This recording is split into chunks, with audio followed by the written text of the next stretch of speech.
سبحان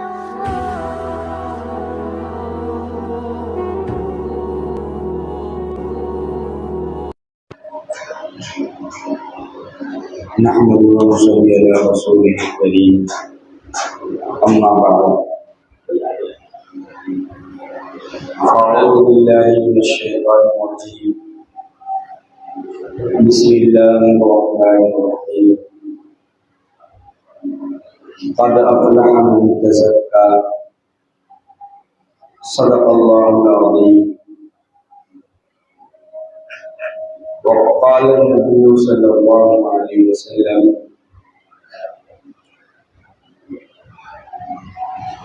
فرض رسول الله صلى الله عليه وسلم زكاة الفطر على العبد على الحر والعبد والذكر والأنثى والصغير والكبير من المسلمين. میرے محترم بزرگ اور دوستو، رمضان المبارک کا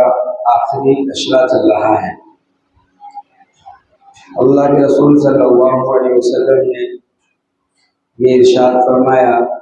اور شہر الاول رحمۃ واوسطہ مغفرۃ وآخرہ عتق من النار، کہ ایسا مہینہ ہے کہ اس کا شروع کا حصہ رحمت ہے، درمیانی حصہ مغفرت ہے، اور آخری حصہ یہ جہنم سے خلاصی ہے. اللہ تبارک و تعالی ہم سب کو جہنم کی آگ سے محفوظ فرمائے، اور رمضان المبارک کا جو حصہ رہ چکا ہے، جو دن باقی ہیں، صحیح معنی میں اللہ تبارک و تعالی ہم اس کی قدر کرنے کی توفیق عطا فرمائے. رمضان المبارک کے اندر جہاں بہت سارے مسائل کی ضرورت پیش آتی ہے، جیسے روزہ ہے، زکوٰۃ ہے، تراویح ہے، اسی سے ملتی جلتی ایک بات صدقۃ الفطر کی بھی آتی ہے. شاید ہی ہم میں سے کوئی شخص ہو جس نے صدقۃ الفطر یا فطرانہ یا فطرے کا نام نہ سنا ہو. سبھی نے تقریباً سنا ہوگا کہ عید سے پہلے پہلے صدقۃ الفطر کی ادائیگی کر دینی چاہیے. اور جس طریقے سے ہم یہ سنتے ہیں کہ مال کی زکوٰۃ نکالی جاتی ہے، اسی طریقے سے اللہ کے رسول کا ایک ارشاد ہے کہ لِكُلِّ شَيْءٍ زَكَاةٌ وَزَكَاةُ الْجَسَدِ الصَّوْمُ، کہ ہر چیز کی ایک زکوٰۃ ہوتی ہے، روزے کی، اور بدن کی زکوٰۃ روزہ ہے.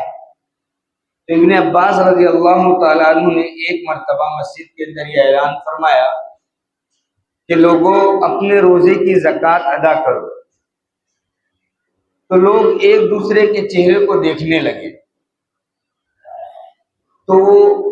انہوں نے ارشاد فرمایا کہ مسجد کے اندر اہل مدینہ موجود ہیں، آپ ان سے پوچھ لو کہ روزے کی بھی زکوٰۃ ہوتی ہے، اور روزے کی زکوٰۃ یہ صدقۃ الفطر ہے. یہ صدقۃ الفطر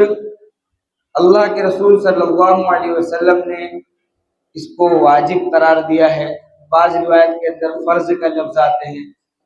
ائمہ کرام کا اس میں اختلاف ہے، لیکن احناف کے نزدیک صدقۃ الفطر واجب ہے.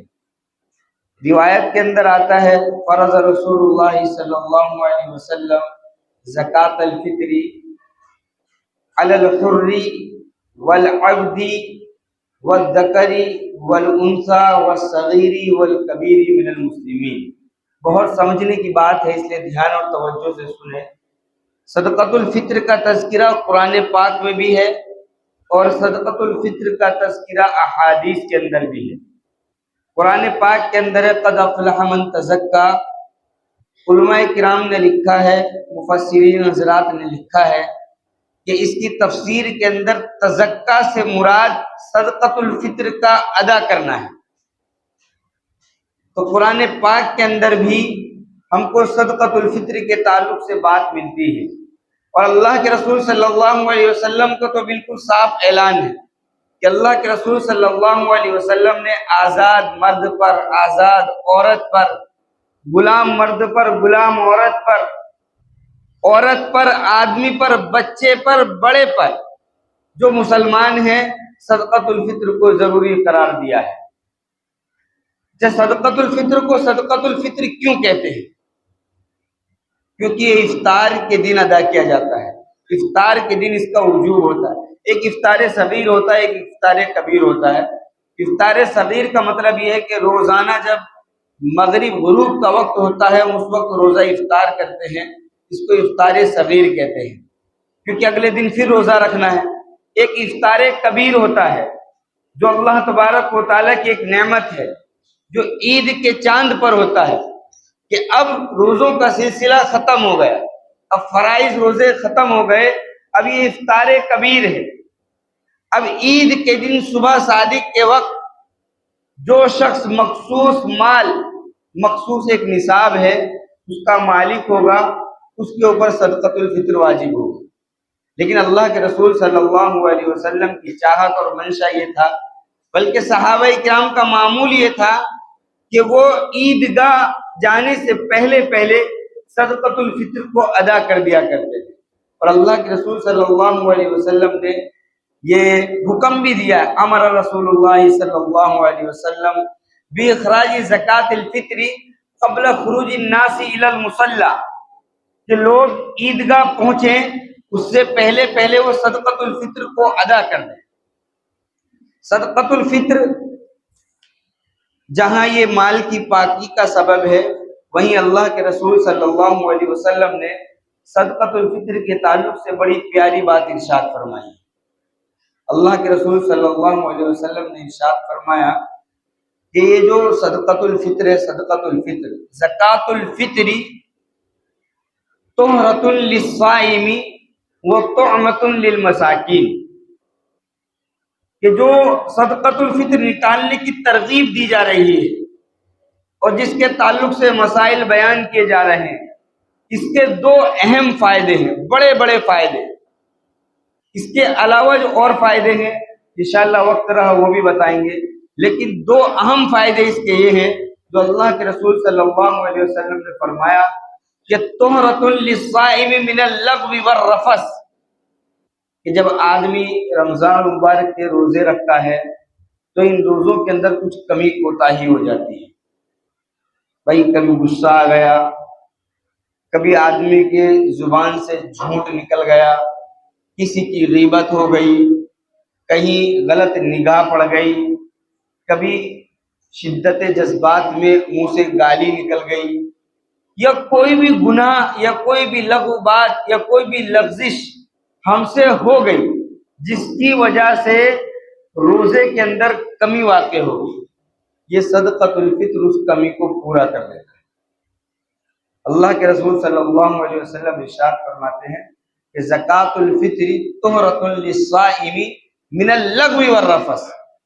کہ پورے ماہ مبارک کے اندر جو کمی کوتاہی روزوں کے درمیان ہو گئی ہے، یہ صدقۃ الفطر کی ادائیگی اس کمی کوتاہی کو پورا کر دے گی۔ حضرت وکی بن جراح ایک بزرگ گزرے ہیں، وہ یہ ارشاد فرماتے ہیں کہ جو صدقۃ الفطر ہے، یہ صدقہ فطر یہ ایسا ہے جیسے نماز کے اندر سجدہ سہو، زکوٰۃ الفطری یہ ایسا ہے جیسا کہ نماز کے اندر کما سجدۃ السہوی، جیسا کہ نماز کے اندر سجدہ سہو، کہ جب نماز کے اندر کوئی واجب چھوٹ جاتا ہے تو اب یہ کہا جاتا ہے کہ سجدہ سہو کر لو، نماز کی تکمیل ہو جائے گی۔ اسی طریقے سے یہ صدقہ فطر ہے کہ روزے کے اندر اگر کوئی کمی کوتاہی ہو گئی تو اس سے وہ کمی کوتاہی پوری ہو جائے گی۔ وہ ارشاد فرماتے ہیں کہ جس طریقے سے سجدہ سہو یہ نماز کے نقصان کو پورا کر دیتا ہے، اسی طریقے سے یہ صدقہ فطر روزے کے نقصان کو پورا کر دیتا ہے۔ اب آپ دیکھیے کہ اللہ تبارک و تعالیٰ نے ہمارے اور آپ کے لیے کتنی سہولتیں کر دی کہ کمی کوتاہی ہو گئی اور ہونی ہے، انسان ہے، لغو لغزش اور خطائیں اس سے سرزد ہوتی رہتی ہیں۔ اللہ تبارک و تعالیٰ چاہتے تو اس کو ایسے ہی چھوڑ دیتے کہ بھئی آپ نے جو گناہ کیے ہیں، روزے کی حالت میں جو بکواس کی ہے، روزے کی حالت میں جو غلط باتیں کی ہیں، روزے کی حالت میں جو فضول اور اس طرح کی لایانی باتیں کی ہیں، روزے کی حالت میں آپ موبائل دیکھنا شروع کر دیا، اس میں نہ جانے کیسی کیسی چیزیں آپ نے دیکھی ہیں، تو آپ کے روزے میں جو کمی واقع ہو گئی اب اس کو پورا نہیں کیا جا سکتا۔ لیکن اللہ تبارک و تعالیٰ نے اس امت پر رحم فرمایا، کرم فرمایا اور یہ کہا کہ صدقۃ الفطر ادا کر دو اور اپنے روزوں کے اندر جو کمی کوتاہی ہے اس کو پورا کر دو۔ ایک صدقۃ الفطر کا فائدہ یہ ہے۔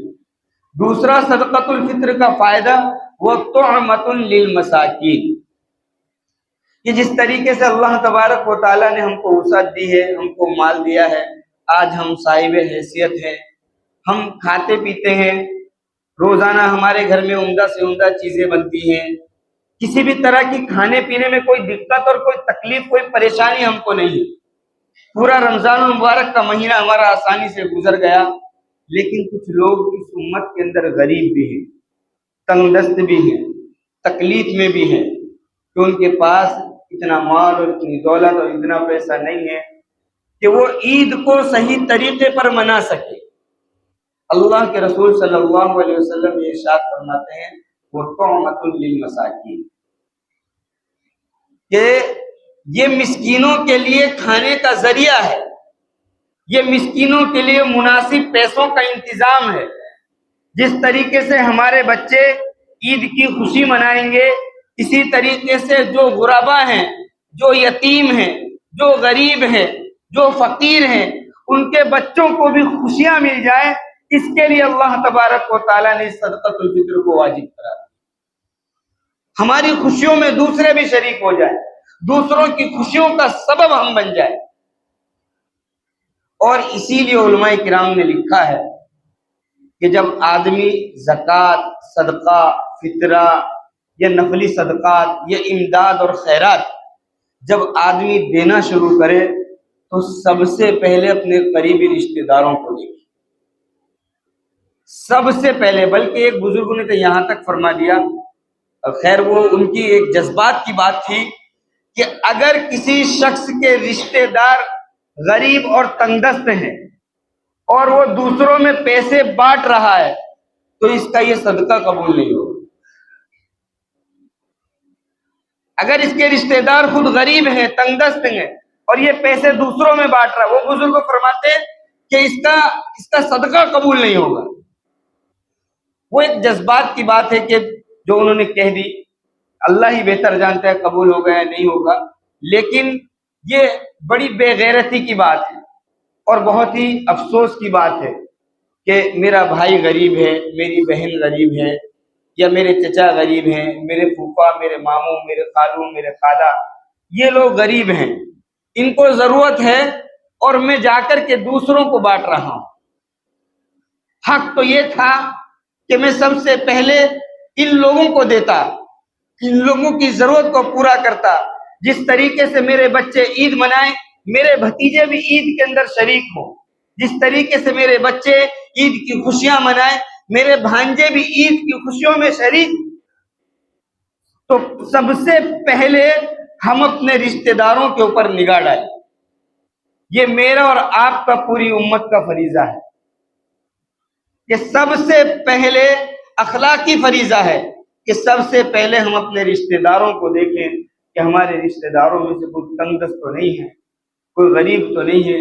کسی کی عید کی خریدی تو نہیں رہ گئی، کسی کے بچے کہیں پرانے اور پھٹے کپڑوں میں عید منانے والے تو نہیں ہیں،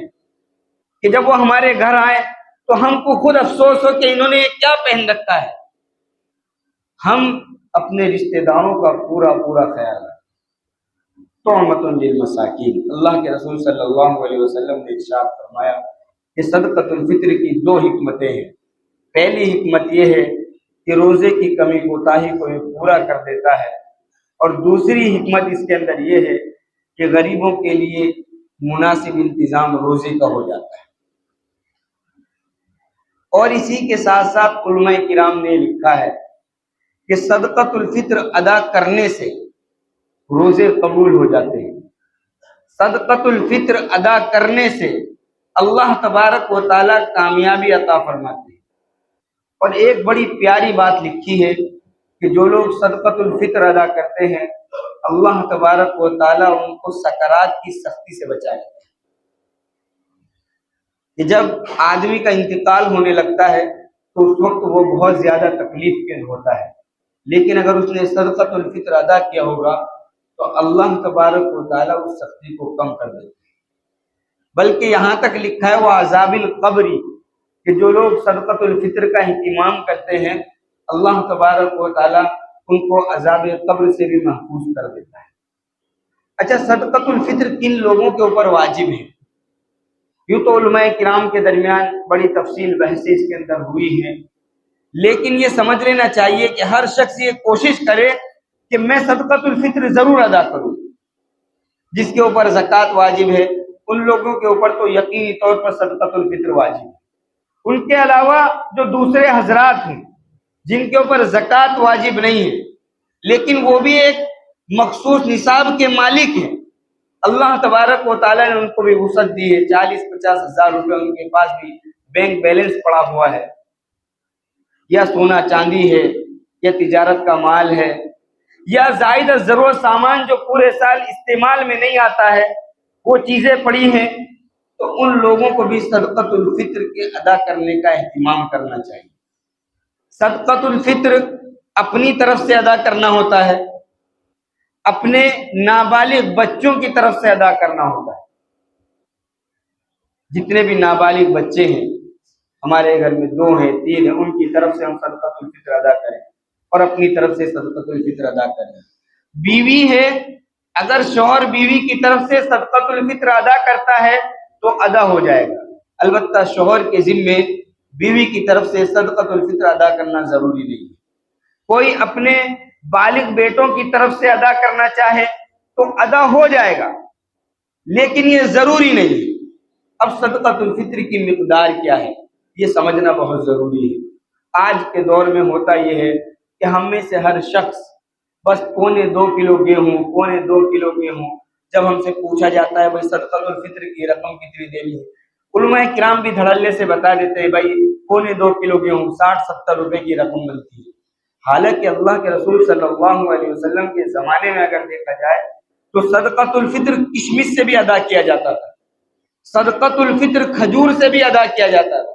صدقۃ الفطر جو سے بھی ادا کیا جاتا تھا، بلکہ ایک روایت کے اندر تو یہ بھی ملتا ہے کہ صدقۃ الفطر پنیر سے بھی ادا کیا جاتا تھا۔ آج ہمارے معاشرے کے اندر ہم نے یہ دیکھ لیا کہ سب سے سستی جو چیز ہے بس اسی کے مطابق ہم کو صدقۃ الفطر ادا کرنا ہے۔ اچھا، گیہوں کے اندر یہ سہولت ہے کہ یہ آدھا سا ہے، یعنی 2.25 کلو گیہوں، کھجور 3.5 کلو، کشمش 3.5 کلو، جو 3.5 کلو، پنیر 3.5 کلو، لیکن بس ایک گیہوں ہے کہ جس کے اندر یہ کہ 2.25 کلو گیہوں کی مقدار کے برابر آپ روپیہ دے دیں، یقیناً آپ کا صدقۃ الفطر ادا ہو جائے گا، اس میں کوئی دو رائے نہیں، صدقۃ الفطر ادا ہو جائے گا۔ لیکن جو صاحب خیر حضرات ہیں جن کو اللہ تبارک و تعالیٰ نے مال دیا ہے وہ اس سلسلے میں غور کریں۔ بلکہ حضرت علی رضی اللہ تعالیٰ عنہ کی روایت ہے، وہ یہ کہتے ہیں کہ جب انہوں نے دیکھا کہ گندم کا بھاؤ کم ہو گیا، گیہوں کی قیمت کم ہو گئی، تو لوگوں سے یہ کہنے لگے کہ اللہ تبارک و تعالیٰ نے آپ لوگوں کو صاحب وسعت بنا دیا ہے، اب گیہوں سے بھی مکمل سا ادا کرو، یعنی 3.5 کلو گیہوں کے برابر اب صدقۃ الفطر ادا کرو۔ وہ ان کا ایک مشورہ تھا۔ اسی طریقے سے ہم آج امت کو یہ مشورہ دینا چاہتے ہیں کہ امت صدقۃ الفطر کے اندر فراخ دلی سے کام لے۔ وہ جن لوگوں کے پاس کم پیسہ ہے، ضرورت کے بقدر پیسہ ہے، اگر وہ گیہوں سے ادا کر دیں تو کوئی حرج نہیں ہے، لیکن جن کو اللہ تبارک و تعالیٰ نے مال دیا ہے، جو صاحب وسعت ہیں، ان لوگوں کو چاہیے کہ وہ 3.5 کلو کشمش اس کی رقم کے برابر صدقۃ الفطر دے، وہ 3.5 کلو کھجور اس کے برابر صدقۃ الفطر کی رقم ادا کرے۔ غریبوں کا فائدہ تب ہوگا۔ آج ہم جب کوئی کپڑا خریدنے کے لیے جاتے ہیں تو 1000 روپے, 1500 روپے, 2000 روپے. بچوں کے کپڑے خریدنے کے لیے جاتے ہیں, کوئی کپڑا 300-500 روپے سے کم نہیں ہوتا ہے. اب ہمارے گھر کے اندر 3 افراد ہیں, ہم 50-60 روپے صدقۃ الفطر گن رہے ہیں. اب 150-200 روپے ہوئے, کیا غریب کی ضرورت پوری ہوگی؟ وہ 200 روپے اس کو کس چیز کے اندر استعمال کرے گا؟ جب ہم اپنے اوپر خرچ کرنے کے لیے دیکھتے ہیں تو ہم کو مہنگی سی مہنگی چیز بھی سستی معلوم ہوتی ہے, لیکن جب معاملہ دین کا آتا ہے تو ہم یہ سوچتے ہیں کہ اس میں کم سے کم کس طریقے سے کام ہو جائے. اس لیے میرے دوستو, صدقۃ الفطر کے اندر جتنا ہو سکے وسعت سے کام لے, زیادہ سے زیادہ رقم دینے کی کوشش کرے. اور ایک بات یہ کہ یہ سوال پیدا ہوتا ہے کہ پورا صدقۃ الفطر کسی ایک آدمی کو دے سکتے ہیں یا نہیں دے سکتے, یا آدھا آدھا صدقۃ الفطر کر کے دے سکتے ہیں. یہ چند مسائل اس لیے بیان کیے جا رہے ہیں کہ ابھی یہ جو چند ایام ہیں ان دنوں کے اندر ہم صدقۃ الفطر ادا کرنے کی کوشش کریں. عید سے پہلے ہم صدقۃ الفطر ادا کر دیں, کیونکہ اللہ کے رسول صلی اللہ علیہ وسلم صحابہ کو یہ حکم دیا کرتے تھے کہ عید کی نماز عیدگاہ جانے سے پہلے صدقۃ الفطر کی ادائیگی کر دی جائے تاکہ غریب کا چولہا بھی جل جائے. تو اس لیے ہم جب مسائل سے واقف ہوں گے تو صحیح طریقے سے ہم اس کام کو کر سکیں. تو اگر ہم صدقۃ الفطر ادا کرنا چاہتے ہیں, اب ہمارے گھر کے اندر 3 افراد ہیں, 5 افراد ہیں, 10 افراد ہیں, جتنے بھی ہیں, ہم کئی صدقۃ الفطر ملا کر کسی ایک شخص کو بھی دے سکتے ہیں. اس کا بھی ہم کو اختیار ہے. اور ایک صدقۃ الفطر ہم الگ الگ لوگوں کو بھی دے سکتے ہیں, اس کا بھی ہم کو اختیار ہے. لیکن صحیح طریقہ یہ ہے کہ ہم جس کو بھی دیں اتنا دیں کہ کم از کم وہ ایک دن مانگنے سے بے نیاز ہو جائے, اس کی ایک دن کی ضرورت پوری ہو جائے, اس کے بچوں کی ضرورت پوری ہو جائے. ہم کم از کم اتنا دیں. اب ہم نے کسی کو 20 روپے دے دیے یا 50 روپے دے دیے اور ہم اپنے اندر ہی اندر خوش ہو رہے ہیں کہ آج تو میں نے صدقۃ الفطر ادا کر دیا. اور 50 روپے لینے کے بعد وہ اس پریشانی کے عالم میں ہے کہ اس 50 روپے کا کیا کروں. 50 روپے تو دے دیے, بھائی آئے تھے گھر پر, بچوں کو 20-50 روپے دے کر کے چلے گئے. اب وہ بچے کیا کریں گے؟ چیز کھا لیں گے جا کر کے, بھائی وہ کسی کام تو آنے والے نہیں ہیں. ہم اتنی رقم دیں کہ ان کو خوشی محسوس ہو کہ نہیں, میرے فلاں رشتے دار آئے تھے ملنے کے لیے, وہ 1000 روپے دے کر کے گئے ہیں, 1500 روپے دے کر کے گئے ہیں. اب کچھ گھر کا ضروری سامان خرید لاتا ہوں, گھر کی ضرورت کو پورا کر لیتا ہوں, بچوں کے لیے چھوٹا موٹا سامان لے کر کے آ جاتا ہوں. جب ہم اس فراخ دلی سے کام لیں گے تو وہ خوش ہوگا, اور جب سامنے والا خوش ہوگا تو دل سے دعائیں نکلیں گی. اب جو صدقۃ الفطر کا حقیقی معنی میں مقصد ہے, ایک مقصد اس کا یہ بھی ہے کہ یہ مال کو پاک کرتا ہے, یہ مال کو پاک کرتا ہے, اور یہ روزوں کی کمی کوتاہی کو دور کرتا ہے. جب وہ شخص اندر ہی اندر سے خوش ہوگا, اس کو دلی سکون ملے گا, دلی اطمینان ملے گا, جب وہ آپ کو دعا دے گا, وہ دعا اللہ تبارک و تعالیٰ کی بارگاہ میں قبول ہوگی. ہم لاکھ لوگوں سے دعائیں کراتے رہیں, ہم کسی سے ملنے کے لیے جائیں, ہم یہ کہیں کہ حضرت آپ دعا کرنا, لیکن کسی کے دل کو خوشی پہنچا کر جو دعا آپ کو ملے گی وہ انشاءاللہ ضرور قبول ہوگی. اللہ تبارک و تعالیٰ اس کو قبول کرے. کیوں؟ کیونکہ وہ دعا اس نے دل سے دی ہے, آپ نے اس کی تنگی کو دور کر دیا. اب تنگی پہ ایک بات یہ ہے کہ اللہ کے رسول صلی اللہ علیہ وسلم یہ ارشاد فرماتے ہیں کہ اگر تم نے کسی بندے کی مصیبت کو اس سے دور کر دیا, اگر تم نے کسی بندے کی تنگدستی کو اس سے دور کر دیا, تو اللہ تبارک و تعالیٰ قیامت کے دن تم سے تنگدستی کو دور کر دے. آج تم نے اللہ تبارک و تعالیٰ کے کسی بندے کو خوش کر دیا, قیامت کے دن اللہ تبارک و تعالیٰ آپ کو خوش کر دیں گے. اور خوش کرنا بھی کیسا کہ ایک ضروری چیز ہے جو ہم کو دینی ہی دینی ہے, ایک لازم چیز ہے کہ جو ہمارے ذمے میں واجب ہے, اس کو ادا کرنا ہی کرنا ہے. اگر ادا نہیں کریں گے تو گنہگار ہوں گے. بلکہ اللہ کے رسول صلی اللہ علیہ وسلم نے تو یہاں تک ارشاد فرمایا کہ من اداها قبل الصلاۃ فہی صدقۃ مقبولۃ یا فہی زکوۃ مقبولۃ، کہ جس نے عید کی نماز سے پہلے پہلے صدقۃ الفطر کو ادا کر دیا تو یہ مقبول صدقہ ہے، ابھی اللہ تبارک و تعالیٰ کی بارگاہ میں قبول ہو جائے گا، اور اس کا ثواب اللہ تبارک و تعالیٰ اسی کی شان کے مطابق عطا فرمائیں گے۔ اور اگر کسی نے عید کی نماز سے پہلے پہلے ادا نہیں کیا ہے، اللہ کے رسول صلی اللہ علیہ وسلم فرماتے ہیں فہی صدقۃ من الصدقات، تو بس اس کو آپ اب صدقۃ الفطر میں شمار نہ کرو، یہ تو عام صدقے کی طرح ہو گیا، گرچہ صدقۃ الفطر ادا ہو جائے گا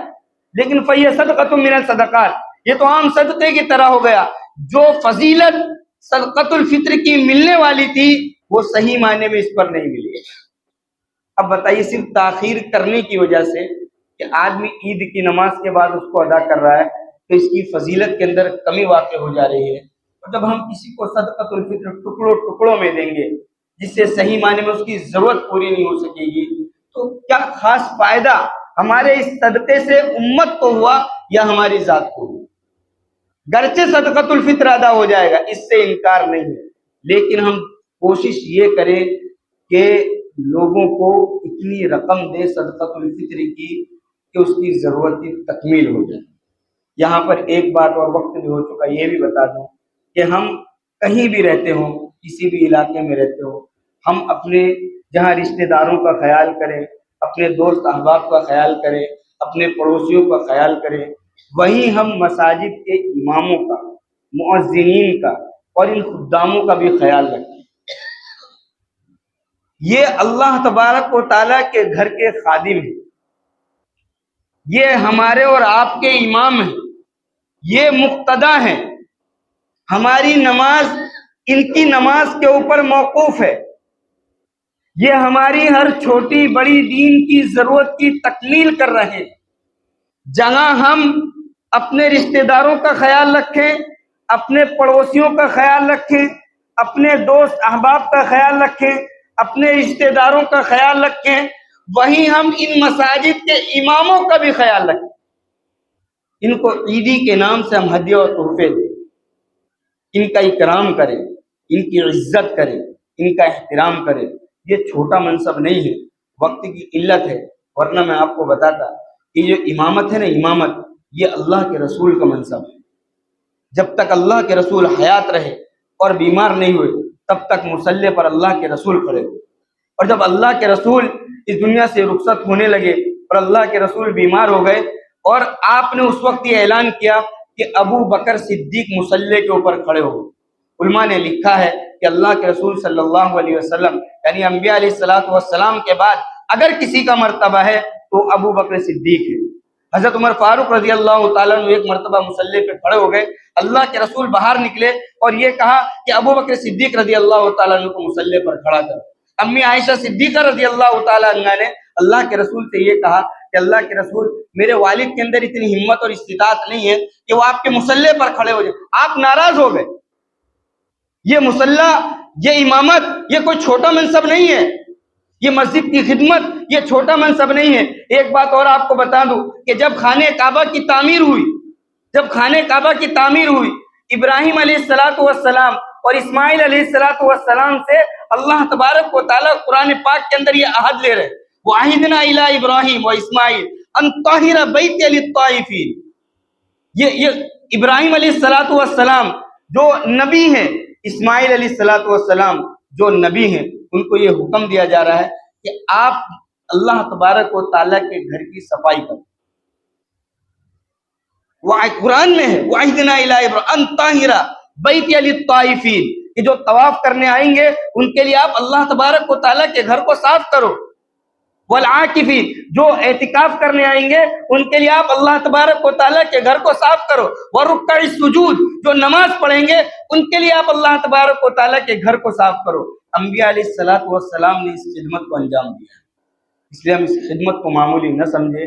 اور اپنے مساجد کی اماموں کا اور مؤذنین کا اور خدام کا بھی بھرپور خیال رکھیں۔ انشاءاللہ یہ ہمارے لیے ذخیرہ آخرت بنے گا۔ اللہ تبارک و تعالی ہم سب کو عمل کی توفیق عطا فرمائے۔